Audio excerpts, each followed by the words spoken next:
오늘 제목 크게 듣도록 하겠습니다. 시작. 어린아이 같이 되어라. 한 번 더 시작. 어린아이 같이 되어라. 우리 옛날에는 우리 하랑이 하미도 어린이가 아니고 아기였었는데 이제 이렇게 어린이가 돼서 예배 드리게 돼서 너무 감사하고 우리 서영인 아직까지 어린이로 있습니다. 5월은 가정의 달이고 가정의 달 첫 행사로서 어린이날이 있고 어린이 주일이 있습니다. 오늘 다음 그림 보시면은 바로 오늘이 어린이 주일인 것입니다.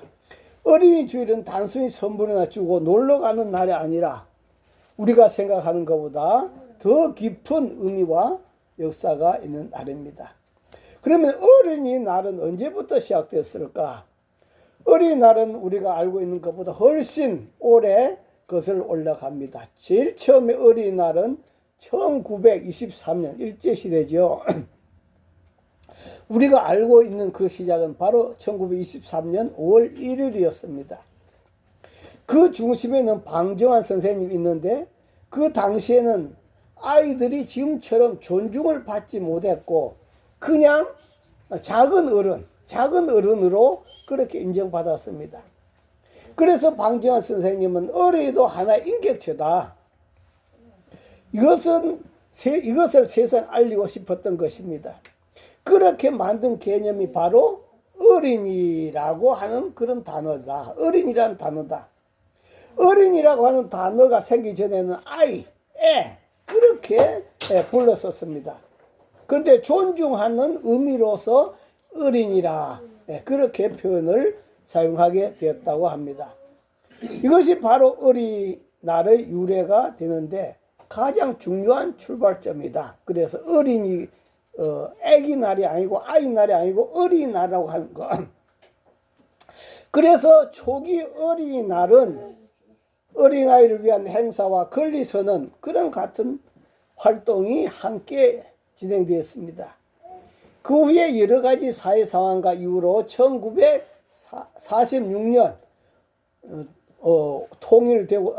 해방되고 나서 5월 5일로 다음 그림 보면은 5월 5일로 그렇게 확정되었습니다.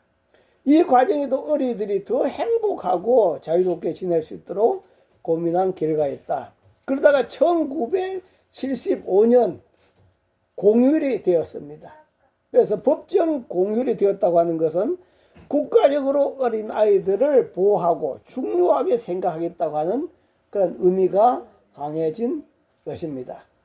지금은 온 국민이 함께 어린이들을 위한 시간을 보내는 날이 되어 있습니다. 그래서 오늘은 모세의 어린 시절 또 예수님의 어린 시절과 함께 예수님이 원하시는 어린이는 어떤 어린이일까? 그래서 오늘 제목을 어린아이 같이 되어라 제목으로 말씀드립니다. 첫 번째, 모세의 어린 시절을 한번 보도록 하겠습니다. 세상에는 어린 시절이 없는 사람은 한 명도 없습니다. 모든 사람은 다 어린 시절이 있었습니다. 그런데 단 두 사람, 어린 시절이 없는 사람은 누굴까요? 다음 그림 보시면은 바로 아담과 하와만이 어린 시절이 없었습니다. 처음부터 하나님이 성인으로 만들어 놓았기 때문입니다. 그러면 하나님이 왜 아담과 하와는 어린 시절을 없앴을까? 왜 아담과 하와는 어린 시절이 없었을까? 한번 곰곰이 생각해 보니까요. 이 아담과 하와를 젖먹여 줄 사람이 없고 우유 줄 사람이 없고 키워줄 사람이 없더라 하는 그런 말씀이죠. 그래서 하나님께서 아담과 하와를 아마 어린아이로 만들지 않고 어른으로 그렇게 만든 것이라 생각이 듭니다.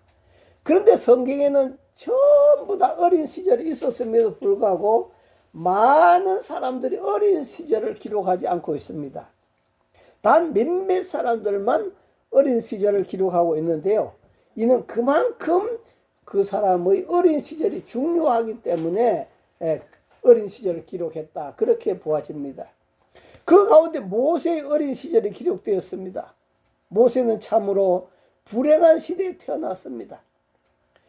요셉이 애굽의 국무총리로 되어 있을 때 당시에 가뭄으로 인해서 먹고 살 수가 없었습니다.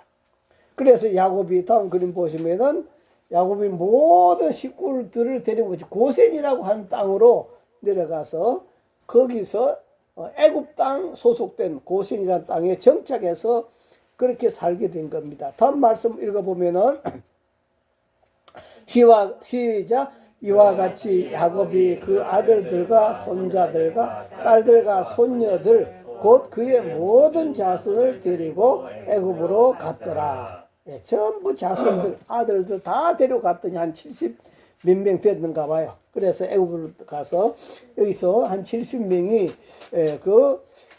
고센 땅에 정착해서 살았습니다.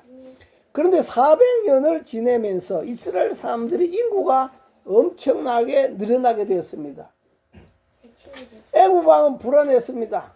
야, 이러다가 애굽이 이스라엘이 되는 거 아니냐? 애굽 사람의 인구 숫자는 별론데 이 이스라엘 사람들은 저렇게 아기를 많이 낳고 출생을 하고 있으니까 나중에 시간이 지나가면 바로 애굽이 이스라엘이 되고 말 것이다. 그런 생각을 하게 돼서 그래서 애굽 왕 바로 왕이 출산 억제 정책을 쓰게 된 겁니다. 그래서 이스라엘 사람들은 남자, 여자, 아버지, 어머니 전부 앞에서 엄청나게 고된 노동을 시켰습니다. 고된 노동을 시켜갖고 집에 가면 쓰러져 버리도록 어린아이 출산할 기회를 주지 않았어요. 그런데 그럼에도 불구하고 그게 통하지 않았습니다. 그럼에도 불구하고 이스라엘 사람들은 그렇게 애기를 잘 낳았어요. 안 되니까 두 번째는 산파에게 남자아이가 태어나면 죽이라. 산파에게 뭐라고 말씀하시는가 하니까 너희는 히브리 여인을 위하여 해산을 도울 때에 그 자를 살펴서 아들이거든 죽이고 딸이거든 살려두라. 그래서 산파가 아기를 받으면서 아들이면 벌써 죽여버려 이 말이야. 그런데 그것도 또 통하지 않았습니다. 산파가 하나님이 겁이 나서 그 짓을 못했습니다. 그러자 세 번째는 남자아이는 태어난 즉시 다 나일 강물에 집어 던져버리라. 그렇게 말씀. 다음 말씀 볼까요? 시작. 그러므로 바로가 그의 모든 백성에게 명령하여 이르되 아들이 태어나거든 너희는 그를 나일강에 던지고 딸이거든 살려두라 하였더라. 나일강에 집어 던져버린 거예요. 그런 시대 속에 모세가 태어난 것입니다. 그런 시대 속에 태어났어요. 이런 사정을 알았으면 모세는 울질 않고 조용히 있어야 되겠죠. 그런데 어린아이들이 보면 손님들이 오면 더 많이 울어대잖아요. 더 많이 말썽 부리고. 그런 것처럼 모세도 사정없이 막 울어댔습니다. 엄마는 석 달 키우다가 더 이상 키울 수가 없어요. 왜요? 숨겨 키우다가 가지고 탄로가 나면은 그 자리에서 모세는 죽을 수밖에 없거든요. 그렇게 죽느니 차라리 자진해서 모세를 악어들이 들끓는 나일강에 던져야만 했습니다. 다음 말씀 보면은 시작. 더 숨길 수 없게 되매 그를 위하여 갈대 상자를 가져다가 역청과 나무진을 칠하고 아기를 거기 담아 나일 갈대 사이에 두고 점점 커질수록 우는 소리가 더 커지니까 숨길 수가 없더라 이 말이야. 그래가지고 바구니를 하나 가져다가 거기다가 역청 나무진을 칠해가 물이 새지 않도록 만들어가지고 그래서 하나님 뜻에 맡깁니다.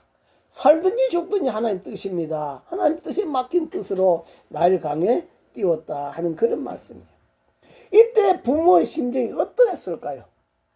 다음 그림 보시면은 그 모세를 바구니에 담아서 강물에 띄우고 누나 미리암으로 관찰하게 하였는데 다행히도 악어밥이 되지 않고 그 당시 그 왕궁의 공주가 결혼했는데 아기를 낳지 못했어요. 나도 아기 하나 있었으면 좋겠다. 이렇게 아기를 갈망하고 있던 그때에 하나님 그 공주를 나일 강가에 목욕을 하고 보낸 거예요. 그래가지고 모세가 우는 소리를 듣고 그 아이를 데려다가 왕궁에서 모세가 자라게 된 줄 믿습니다. 할렐루야. 하나님 은혜였죠. 자, 이것이 이제 모세의 어린 시절이었고 예수님의 어린 시절도 보면요. 다음 그림 보면 여러분 모든 씨앗은 저절로 발화할 수 있습니까? 저절로 자랄 수가 없어요. 모든 씨앗은 뭐가 있어야 됩니까? 밭이 있어야만이 씨앗이 발화할 수 있다 하는 그런 말씀이에요. 그런 것처럼 하나님 그런 원리에서 하나님께서 모든 사람을 남자를 씨앗으로 보고 여자를 밭으로 보았습니다. 그래서 모든 씨앗은 밭이라고 하는 여자를 통해서 이 땅에 태어나도록 그렇게 하나님 만들었다 하는 그런 말씀이에요. 자, 그렇게 해서 아담과 하와의 혈통이 쭉 내려왔는데 아담과 하와의 혈통은 모두 다 타락해 버렸습니다. 여러분, 이 세상의 모든 사람들이 전부 누구 혈통입니까? 아담과 하와의 혈통입니다. 따지고 보면 전부 다 한 친척이고 한 가족이단 말이에요. 온 인류가. 그래서 우리가 별난 사람 없지 않아요. 최근에 우리가 마라톤을 해가지고 인미드가 2시간 이내에 마라톤 꼴이 난 사람이 있습니다만도 만약 별종이라면 1시간 만에도 마라톤 꼴이 날 수 있지 않겠습니까? 그런데 전부 다 보면 비슷비슷해요. 다 비슷비슷하다고 하는 것은 다 누구의 후손이다? 아담과 하와의 혈통이다 하는 그런 말씀이에요. 그런데 이 아담과 하와의 혈통이 아담과 하와가 죄인이기 때문에 태어난 자는 전부 다 뭐다? 다 죄인으로 태어나는 거예요. 그래서 모든 인류는 전부 다 죄로 인해서 타락되어져 버리고 모든 씨앗이 사탄에 의해서 하나님을 알지 못할 뿐 아니라 하나님을 대적하는 그런 상황에 들어가 버린 것입니다. 그래서 성경은 뭐라고 말씀하고 있는가 하니까 다음 말씀 보면은 시작. 그러므로 한 사람으로 말미암아 죄가 세상에 오고 죄로 말미암아 사망이 왔나니 이와 같이 모든 사람이 죄를 지었으니 모든 사람에게 이를 얻느니라. 한 사람으로 말미암아 죄가 세상에 들어왔다 했습니다. 이 한 사람이 누굴까요? 바로 아담입니다. 온 인류의 대표자가 아담입니다.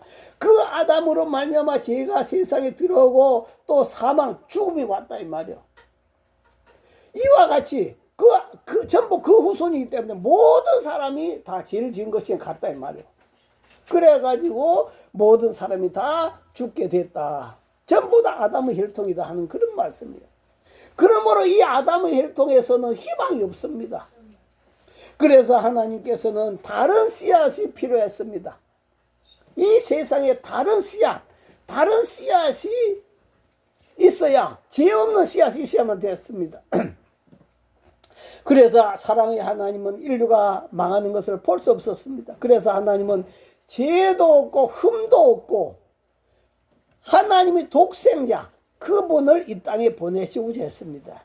자, 예수님이 이 땅에 무엇으로 온다? 새로운 씨앗으로 오는 거예요. 아담의 씨앗을 타락했기 때문에 예수님이 이 땅에 새로운 씨앗으로 오는데 그런데 밭이 있어야 되잖아요. 밭이 없었습니다. 그래서 그 새로운 씨앗인 예수님의 씨앗을 품을 밭을 찾다가 나사렛의 다음 그림 보시면 바로 이 마리아라고 하는 경건한 여성을 하나님께서 발견한 것이죠. 그래서 예수님은 남자를 알지 못하는 동정녀 그 처녀의 밭을 통해서 베들레헴의 아기로 태어나신 줄 믿습니다. 그러므로 예수님은 아담의 혈통이 아니라는 사실을 기억하셔야 돼요. 아담의 혈통이 아닌 바로 하나님이 직접 바로 이 땅에 씨앗을 갖고 오셨다 하는 그런 말씀이에요. 그래서 그 예수님은 베들레헴에 태어나시고 나사렛에서 자라나시게 되었는 다음 말씀 볼까요? 시작. 아기가 자라며 강하여지고 지혜가 충만하여 하나님 은혜가 그 위에 있더라. 예수님은 어떻게 자랐다고요? 첫 번째는 보니까 자라며 강하여졌다 하는 말은 육신적으로 건강한 성장을 말해주고 있습니다. 예수님이 자라면서 육신적으로 건강히 자랐다는 뜻이에요. 두 번째는 지혜가 충만하더란 말씀은 정신적인 성장을 의미한 것입니다. 정신적으로 건강히 성장하더라. 그 다음에 하나님 은혜가 그 위에 있더라는 것은 영적인 성장을 의미하고 있는 것입니다. 그래서 우리가 건강한 성장은 영적으로, 정신적으로, 육신적으로 조화를 이루면서 성장해야 그것이 바로 건강한 성장이다. 예수님은 바로 그렇게 성장했다 하는 그런 말씀이에요. 자, 그런데 여기서 우리는 모세하고 예수님하고 다른 점을 한번 발견할 수가 있습니다. 다음 말씀 볼까요? 시작. 율법은 모세로 말미암아 주어진 것이요 은혜와 진리는 예수 그리스도로 말미암아 온 것이라. 모세 하면은 모세는 뭘 갖고 왔다? 율법을 갖고 왔다. 모세는 율법을 갖고 왔어요. 여러분, 율법이 뭘까요? 율법이란 말은 오늘날로 쉽게 말하면 법이라는 뜻이에요. 법을 갖고 왔다는 뜻이에요. 법을 갖고 왔다. 모세는 다음 그림 보면 시내산에서 하나님이 주시는 법, 율법을 받았습니다. 그래서 유대인들은 이 율법의 숫자가 613가지라 그렇게 말하고 있습니다. 이 율법을 어기지 않는 사람이라야 의인이 되는 거예요. 613가지 율법이 있는데 그 중에 612개를 지키고 한 개를 내가 실수하고 잘못 지켰어. 그럼 어떻게 될까요? 그것도 죄인이다 이 말이에요. 한 개만 어기도 죄인이 되는 거예요. 그렇기 때문에 그 율법을 하나도 어기지 않고 100% 지킨 사람이 있을까요? 없습니다. 613가 율법을 전부 다 지킨 사람은 한 명도 없단 말이에요. 그렇다면은 모든 사람은 뭡니까? 죄인이다 이 말이에요. 모든 사람은 죄인이다. 여러분, 지금 우리나라는 이재명이 죄인이냐 윤석열이 죄인이냐 서로 적대시하면서 서로 벌을 내리라고 야단들이지 않아요. 누가 죄인입니까? 둘 다 죄인입니까? 자, 그렇다면 여러분은 죄가 없을까? 자, 여기서 다음 말씀 보면은 시작. 그들이 묻기를 맞이 아니하는지라 이에 일어나 이르시되 너희 중에 죄 없는 자가 돌로 치라 하시고. 바로 이재명이 죄인이라는 사람, 또 윤석열이 죄인이라는 사람, 나 자체가 죄인이란 말이야. 나도 죄인이다 이 말이야. 그들도 죄인이면 나도 죄인이다 하는 그런 말씀이에요. 여러분은 죄가 없을까요? 다음 그림 보시면은 횡단보도. 여러분, 횡단보도를 건너지 않은 것도 죄가 됩니까 안 됩니까? 되지요. 한동안은 막 단속해가지고 벌금 물고 그랬어요. 횡단보도를 건너지 않았다고. 지금도 그 법은 살아 있습니다. 벌금 내야 합니다. 그렇다면 여러분, 횡단보도를 한 번도 어긴 적이 있습니까? 어기지 않고 건넌 적이 있습니까? 다 그냥 급할 때는 그냥 건너가 버린단 말이야. 그 죄인이단 말이야. 저와 여러분 죄인이단 말이야. 솔직히 가슴에 손을 얹고 생각해보면 운전을 하는 사람들 중에 교통신호 한 번도 어기지 않은 사람이 있을까요? 교통신호 한 번도 어긴 적이 없는 사람이 없습니다. 왜? 그럴 때 운전하는 사람들 치고 죄 없는 사람이 없죠. 단지 걸리지 않았을 뿐이다 이 말이에요. 여러분, 출애굽기 20장 16절 10계명에 보면 네 이웃에 대하여 거짓 증거하지 말아라. 거짓말하지 말라 했어요. 여러분, 거짓말 한 번 안 해본 사람이 있습니까? 없어요. 전부 다 우리는 다 거짓말 해봤습니다. 그래서 성경은 뭐라고 말하고 있습니까? 다음 말씀 보니까 시작. 모든 사람이 죄를 범하였으며 하나님 영광에 이르지 못하더니 세상 모든 사람이 다 죄를 지었다 이 말이야. 그렇기 때문에 법이라고 하는 건 날마다 우리를 향하여 너는 죄인이다. 우리 양심에 계속해서 속삭이고 있는 거야. 너도 죄인이다. 너도 죄인이다. 모세는 바로 이 법을 가지고 왔다 이 말이에요. 그러나 예수님 뭘 갖고 왔을까요? 예수님은 따라합니다. 예수님은 은혜를 가지고 오셨다. 예수님은 은혜를 가지고 오셨다. 예, 예수님은 은혜를 가지고 오셨어요. 은혜가 뭘까요? 우리는 가끔가다 명절이나 특별한 날이 되면 대통령이 특별한 사면을 해주는 그런 제도가 있죠. 사면 제도가 있잖아요. 그와 비슷한 의미라 볼 수 있습니다.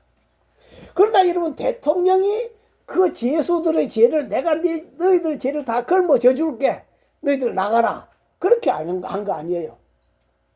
대통령이 그들의 죄를 걸머져 줄 수 없습니다. 그런 대통령을 우리는 한 명도 보지 못했죠. 그러나 예수님은 다음 그림 보시면은 저와 여러분의 죄를 걸머시고 그 죄에 대한 형벌을 십자가에서 받으신 줄 믿습니다. 할렐루야. 그래서 하나님은 우리로 하여금 은혜를 주신 거예요. 이제는 대통령이 세문해 주는 것이 아니라 하나님께서 하늘에서 친히 저와 여러분을 향하여 예수님 내 죄 때문에 죽으셨으니까 이제 내가 너를 죄 없다고 해주마. 하나님이 사면해 준 거예요. 하나님이. 어떻게 사면해 줬는가 볼까요? 다음 말씀 보면은 시작.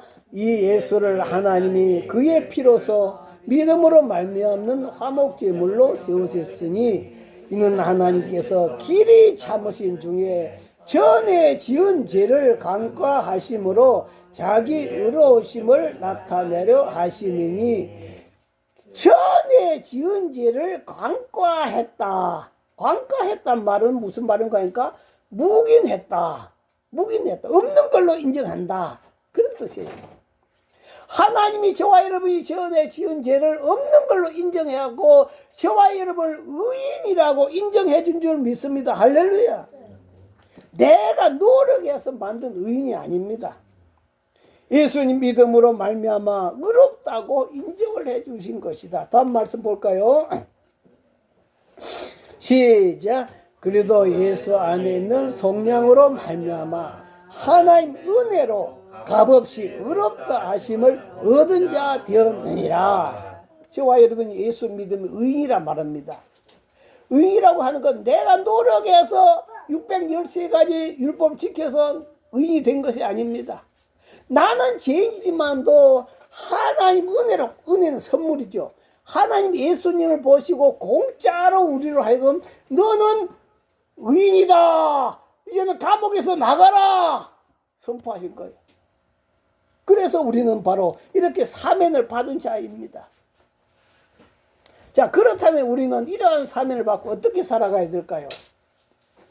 가끔 보면 대통령에게 사면 받은 사람이 마치 자기가 죄가 없어서 사면 받은 것처럼 착각해갖고 의기양양하게 돌아다니는 인간들이 있어요. 그러나 그 사면 받은 사람은 자기는 죄인이에요. 대통령이 사면해줘서 사면 받은 것이지. 그렇기 때문에 나는 항상 죄인이라고 하는 그런 마음을 가지고 겸손하고 국가에 더 충성하는 그런 사람이 되어야 된다 하는 그런 말씀이에요.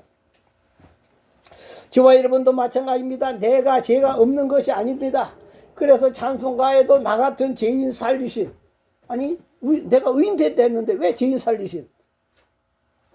그러나 저와 여러분이 의인이 되었지만도 내 노력으로 의인이 된 것이 아니다 이 말이야. 그러므로 우리는 죄인은 죄인인데 탕감받은 죄인이다. 그렇게 보시면 맞는 겁니다. 나는 죄인인데 하나님께서 바로 사면해준, 사면받은 그런 죄인이다 하는 그런 말씀이에요. 그래서 우리는 오늘도 예수님께서 이 땅에 오신 것은 바로 우리 죄를 탕감하기 위해서, 사면해주기 위해서 오신 줄 믿습니다. 할렐루야. 자, 그러면 예수님은 어린아이들을 어떻게 보셨을까? 지자들이 예수님께 나와서 예수님, 천국에서 누가 큽니까? 그랬더니 바로 서로 내가 더 크지 서로 싸웠어요. 서로 크다는 거요. 그때 예수님이 그 어린아이를 하나 세우시고 말씀했습니다. 뭐라고 말씀하셨는가 하니까 다음 말씀 시작. 이르시되 진실로 너희에게 이르노니 너희가 돌이켜 어린아이들과 같이 되지 아니하면 결단코 천국에 들어가지 못하리라. 이 결단코란 말은 무슨 말일까요? 결단코란 말은 어린아이같이 되지 않으면 천국에 갈 꿈도 꾸지 말아라. 천국에 갈 꿈도 꾸지 말란 말이죠. 여기서 우리는 니고데모의 질문이 생각나죠. 선생님은 내가 엄마 모태에 들어갔다가 다시 하고 다시 태어나야 됩니까? 그렇게 물었잖아요. 어린아이 같이 된다고 하니까 그렇게 생각했었습니다. 그러나 이건 불가능하죠. 그래서 바로 어린아이 같이 되지 아니하면 결단코 천국에 들어가지 못한다 했는데, 그러면 무슨 뜻인가? 첫 번째로는 따라합니다. 자기를 낮추는 자이다. 네, 어린아이처럼 자기를 낮추라 이 말이요. 어린아이처럼 자기를 낮추. 다음 말씀 볼까요? 시작. 그러므로 누구든지 이 어린아이 같이 자기를 낮추는 사람이 천국에서 큰 자니라. 네, 자기를 낮춰야 된다. 자기를 낮춰야 된다. 네, 그래서 예수님 탄생한데 성지순례 가보면은 문을 이만큼 적게 만들었어. 바로 서서 못 들어가도록 만들어놨어. 머리를 숙여 들어가도록 만들어놨어. 그래서 자기를 낮추는 사람이 어린아이와 같은 자이다 하는 그런 말씀이에요. 그래서 우리 늘 항상 나 자신을 낮추면서 겸손하게 살아가시 바랍니다. 나는 무슨 죄인이다? 탕감받은 죄인이다. 탕감받은 의인이다. 것을 기억하셔야 되겠습니다. 두 번째는 바로 예수님은 인격을 귀중히 여기라는 그런 뜻을 갖고 있어요. 인격을 어른만 인격, 대통령이나 뭐 대단한 사람만 인격이 큰 것이 아니라 비록 어린아이를 할지라도 그 어린아이 인격을 귀중히 여기라. 요즘에 참 어린아이 학대 사고들 많이 나지요. 참 마음이 아프잖아요. 자, 그런 것을 바라보면은 예수님이 뭐라고 말씀하시는가 하니까, 누구든지 내 이름으로 이런 어린아이 하나를 영접하면 곧 나를 영접하는 것이다. 그런 어린아이 하나를 영접하면 예수님 자신을 영접하는 것이다. 그만큼 어린아이 인격을 존중히 여겨주라 하는 그런 말씀입니다. 그 다음 세 번째는 무슨 뜻인가 하니까, 그런 어린아이를 실족시키지 말아라. 넘어지게 하지 말아라. 다음 말씀 볼까요? 시작. 누구든지 나를 믿는 이 작은 자 중 하나를 실족하게 하면 차라리 연자 맷돌이 그 목에 달려서 깊은 바다에 빠뜨린 것이 나으니라. 연자 맷돌, 우리나라 말로 맷돌입니다. 이 맷돌을 목에 달고 바다 빠져 죽으라 말이야. 그 어린아이 하나를 적다고 무시하고 실족하게 한다면은 차라리 연자 맷돌 목에 달고 빠져 죽으라 말이야. 그게 더 낫다는 거죠. 그만큼 이 어린아이에 대해서 예수님은 귀중한 존재로 여기셨다. 왜 그랬을까? 그 이유는 바로 그들의 천사들이 하나님의 얼굴을 항상 뵙기 때문이다. 다음 말씀도 보면은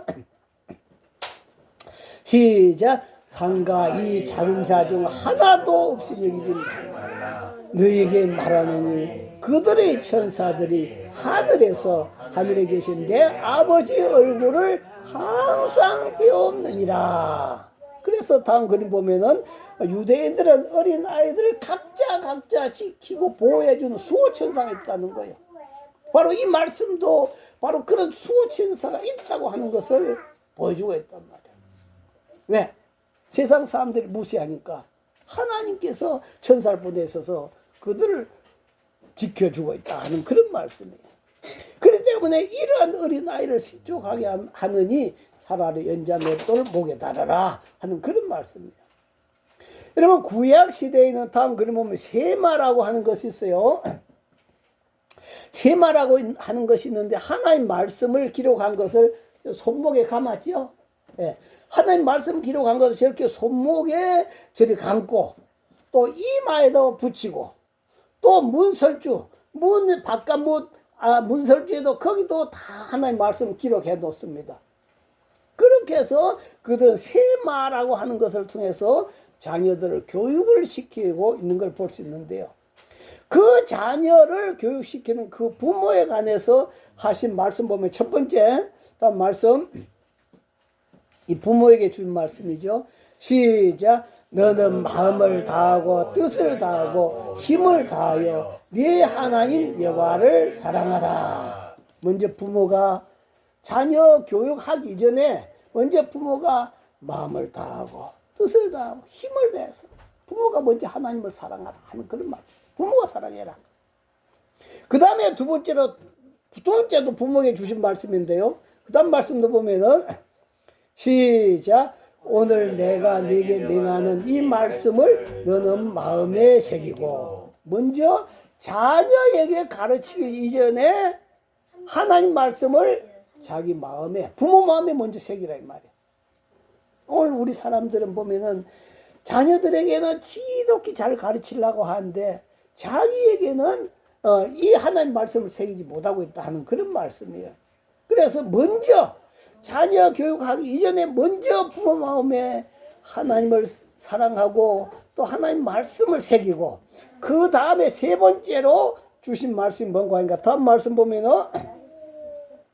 시작. 네 자녀에게 부지런히 가르치며 집에 앉았을 때든지 길에 갈 때든지 누워있을 때든지 일어날 때든지 이 말씀을 강론할 것이며, 세 번째로 이제 하나님 말씀을 자녀들에게 가르치라 그렇게 말씀하고 있어요. 우리가 성경을 읽어보면 바로 이런 교육을 받은 사람이 나타나는데요. 바로 디모데입니다. 디모데가 이런 교육을 받았다고 성경에 나오는 다음 말씀 보면은 시작. 이는 내 속에 거짓이 없는 믿음의 있음을 생각합니다. 이 믿음은 먼저 내 외조모 로이스와 내 어머니 유니에 속에 있더니 내 속에도 있는 줄을 확신하노라. 그거 보니까 이 디모데의 믿음이 너무너무 아름답더라 이 말이야. 디모데의 믿음이 너무너무 아름다워서 거짓이 없는 믿음이라 그렇게 말하고 있어요. 거짓이 없는 믿음이라. 그런데 이 거짓이 없는 믿음이 어디서 왔는가? 어디서 왔는가 찾아봤더니 먼저 내 외할머니한테 그런 믿음이 있더라 이 말이야. 내 외할머니한테 그렇게 아름다운 믿음이 있었는데 그 외할머니가 그 자녀를 교육을 시켜가지고 딸이죠. 딸이 윤희계죠. 윤희계 속에도 그 외할머니 속에 있는 그 아름다운 믿음이 그의 딸 속에 상속이 되었더란 말이에요. 상속이 되었는데 이 아름다운 믿음이 네 속에도 있는 줄 확신하노라. 바로 디모데에게까지라도 바로 아름다운 믿음이 상속되어졌더라 하는 그런 말씀이에요. 디모데에까지. 참 이것을 바라보면서 얼마나 참 디모데의 믿음이 아름다웠는가. 그것이 디모데에서 나온 것이 아니고 그의 외할머니, 어머니, 디모데까지 이렇게 상속되어 내려놓는 그런 모습. 이것이 바로 그 유대인들의 교회의 모습이라 볼 수가 있을 것입니다. 먼저 부모가 바르게 살고 믿음으로 살고 본을 보여야 된다 하는 그런 말씀이에요. 그래서 어린이는 말로 자라지 않고 사진에 찍힌 대로 자란다 그런 말이 있어요. 다시 말하면 어린아이는 엄마 뱃속에서도 계속 사진 찍지만 또 태어나서도 계속 사진을 찍습니다. 수천 수만 장의 사진을 찍어가고 전부 뇌에다 보관합니다. 그래서 우리 엄마가 어떻게 살아가냐, 아빠가 어떻게 살아가냐, 그런 것들, 또 이 세상에 이웃 친척 이런 모든 것 전부 다 사진을 다 찍어요. 그래서 그것이 전부 뇌 속에 다 들어가가지고 나중에 성장해갖고는 어떻게 삽니까? 그 사진을 한 장 한 장 끄집어내면서 그렇게 살아가는 거예요. 그래서 사람은 어린 시절의 추억을 먹고 한평생을 산다 하는 그런 말씀이에요. 그렇기 때문에 어린아이 일생이 어린 시절에 달렸다고 해도 과언이 아니다 하고 그렇게 말하고 있는 것입니다.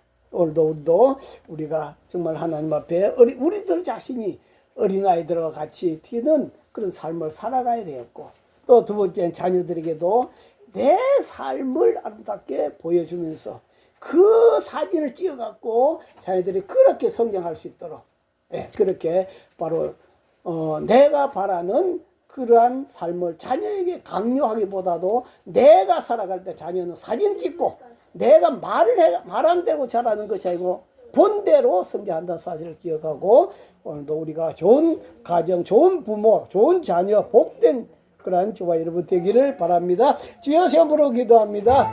주여 주여 주여 감사와 천 올려드립니다. 오늘도 저희들에게 무한한 사랑과 자비와 은총을 베풀으신 하나님 아버지, 어린아이와 같이 있는 길을 붙잡고 천국에 들어가지 없다 했사오니 하나님 아버지, 오늘도 저희들이 말씀 받고 아버지 살아가게 하옵소서. 아버지 감사, 하나님 아버지 감사와 찬양 올려드립니다.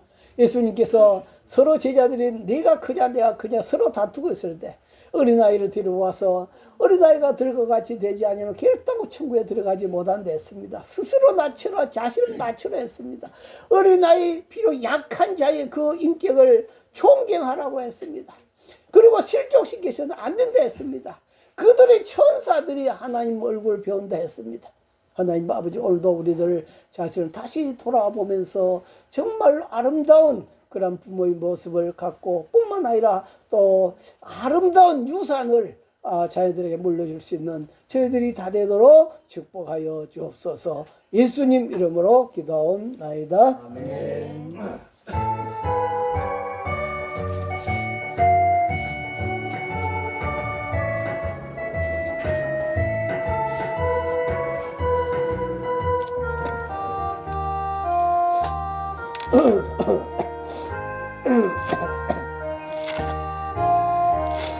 예수 사랑하신 성경에서 배웠네.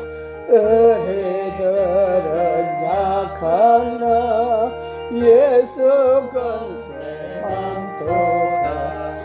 날 사랑하신 날 사랑하심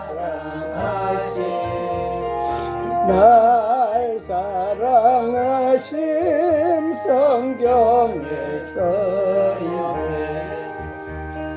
나를 사랑하시고 나의 죄를 다시 쳐 하늘문을 여시고 들어가게 하시네. 날 사랑하신 날 사랑하신 성경에서야 내가 연약할수록 더욱이 여기사 높은 보좌 위에서 낮은 나를 보시네. 날 사랑하심 날 사랑하심 성경에서야 세상 사는 동안에 나와 함께 하시고 세상 떠나가는 날 천국 가게 하소서. 날 사랑하신 날 사랑하신 성경에서였네.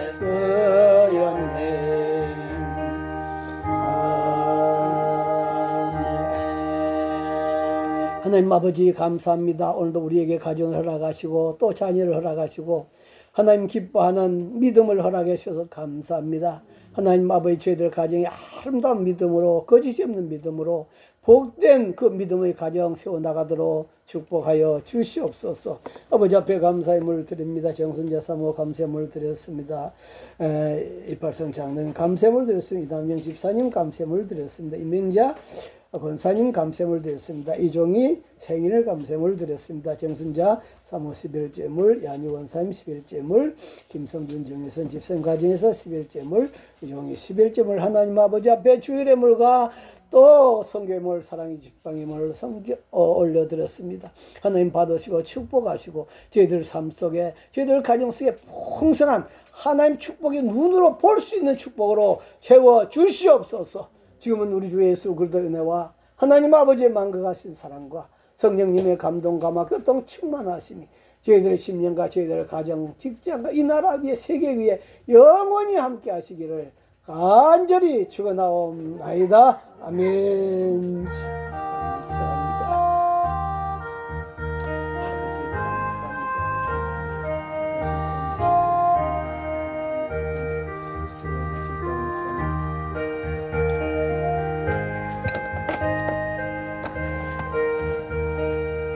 예배 마쳤습니다. 하나님께 감사의 박수 올려드리겠습니다. 인사 나누겠습니다. 어린아이 같이 됩시다. 어린아이와 같이 됩시다. 네, 오늘 어린이주일 돼가지고 조그만 선물 하나 준비했는데 어린아이 나오세요. 어린아이들 어린아이. 나오세요. 서영이만 어린아이지. 저 어린 아이. 아이까지 초등학생이니까 어린아이죠. 네. 네, 감사합니다. 인사하고 저 앞을 보고 있어. 감사합니다. 인사. 우리 하민이 나오고, 하민 어린이지요. 인사하고 감사합니다. 돌아서서 인사하고. 또 서영이, 박서영이 어서 오세요. 박서영이. 선물 받으세요.